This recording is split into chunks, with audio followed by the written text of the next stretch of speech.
Good morning, good afternoon, or good evening to everyone. Ngayon ay February 20 and 5:10 in the morning here sa Los Angeles. And what I feel right now is I am living in both world, no? So ngayon, pantay tayo. 9:10 ng gabi sa Pilipinas, samantalang 5:10 ngayon ng umaga dito sa Los Angeles, California.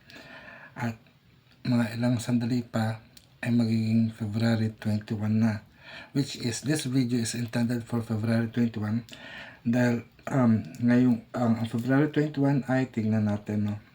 Tinitingnan ko ang checklist natin kung pang ilang araw na ba natin ito sa ating 100-day countdown. So February 21 should be day 23 ng ating countdown, 100-day countdown towards our 48th birthday.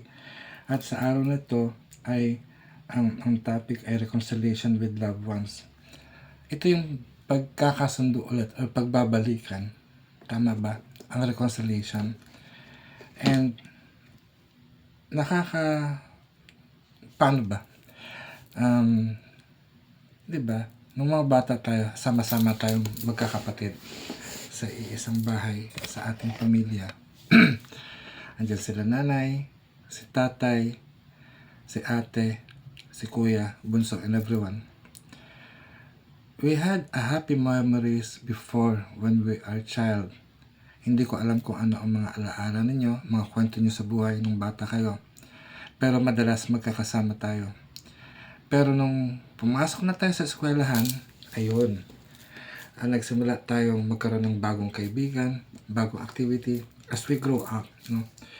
Nagkakaroon ng pagkakaiba ng values, yung bonding natin. Mas napipili na natin yung mga kaibigan, yung mga bagong tao. Kasi nga, sila yung alos mas maraming oras nakasama. Like, nung bata tayo, almost 24 hours. Mga babies tayo, 24 hours kasama natin si nanay. Si nanay talaga, dahil kasi parang kaya maraming mga mama's boy.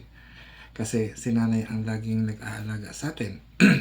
Pero when we go to school, ayun, nagsisimula ng 2 hours, 3 hours, 4 hours, hanggang 8 hours na aral na nasa eskwelahan tayo.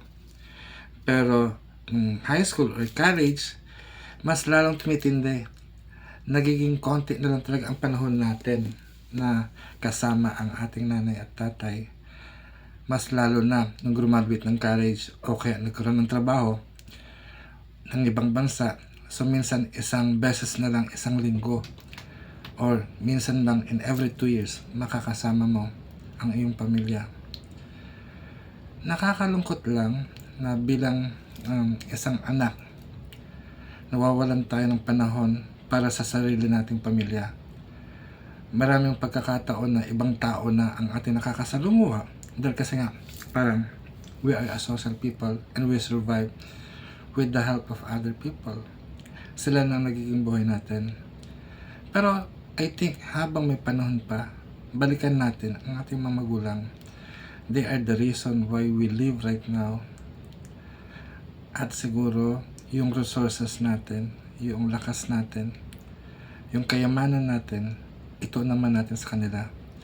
Actually, yan din naman tinuturo ko sa ating sa hilot. Pero nakakalungkot lang, ako yung manghihilot. Ako yung hilot pinabailan na sinukuan ko minsan, pero pinabalik ako ng nanay ko. But at this point, parang naiisip kong huminto din to stop. Kaya nga lang, ang tanong ng if I stop, ano nang ikabubuhay ko? I should cross over from this plane of existence to the spiritual realms. Pero alam ko, may mission pa tayo sa buhay. But at this point of time, sa araw nito, parang I am realizing that I have to reconcile again. Bumalik ulit ako sa pag-iisip patungkol sa sarili ko at sa aking pamilya. Ilang taon na ang ating nagugol para sa mga bagay na ito. Siguro marapat naman na dapat bumalik tayo muli sa ating mga pamilya, sa ating mga magulang. Paglingkuran natin sila, ibuhos natin ang ating lakas para i-extend ang kanilang buhay. I don't know today, ngayong araw kasi alas 5 ng umaga dito sa LA. Maaga ako natulog alas 8, nagising ako ng alas 3. Nag-uusap ako kay Lakay, kinamusta ko siya, kinamusta ko rin. Nag-check din ako ng mga update sa group chat namin magkakapatid, sa pamilya namin, kung kamusta ang tatay. And I'm glad to see na madaming bumibisita, maraming mga kamag-anak, mga pinsan, mga tito at tita na dumadalaw kay tatay, na nagdadasal na sana ay gumaling.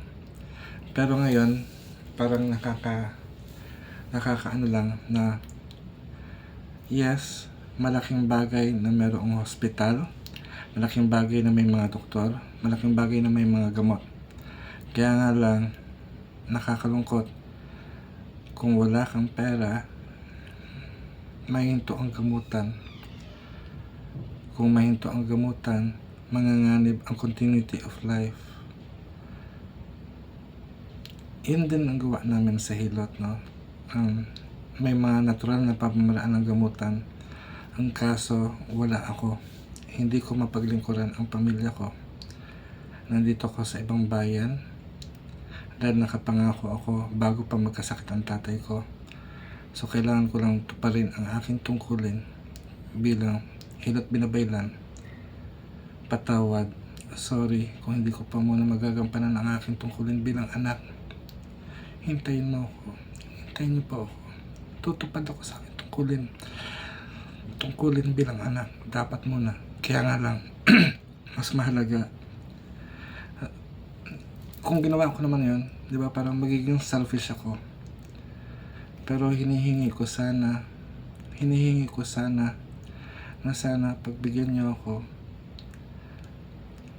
na paglingkuran ko muna ang aking pamilya. Itutuloy ko ang aking paglilingkod dahil nakapangako na ako nandito na ako sa ibang bayan. I will finish this.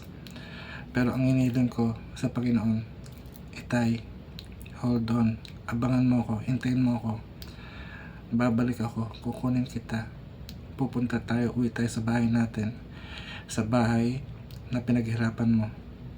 Patawad sa mga pagkukulang ko bilang anak. Sinisikap ko, Tay, na sumuporta sa inyo tulad ng pagsuporta ko rin sa maraming tao na pinapasalamatan ko din kasi marami pa rin din sumusuporta sa atin. Sana makilala mo sila, makita mo sila na tumutulong sa atin. At gayon din, hinihiling ko ang patnubay mo pa rin yung mga pangaral mo sa akin. Dadalhin ko dito at dito habang buhay din ako. So hanggang dito na lang mga kalahi. Tingnan natin kung ano mangyayari sa araw na to. Paalam.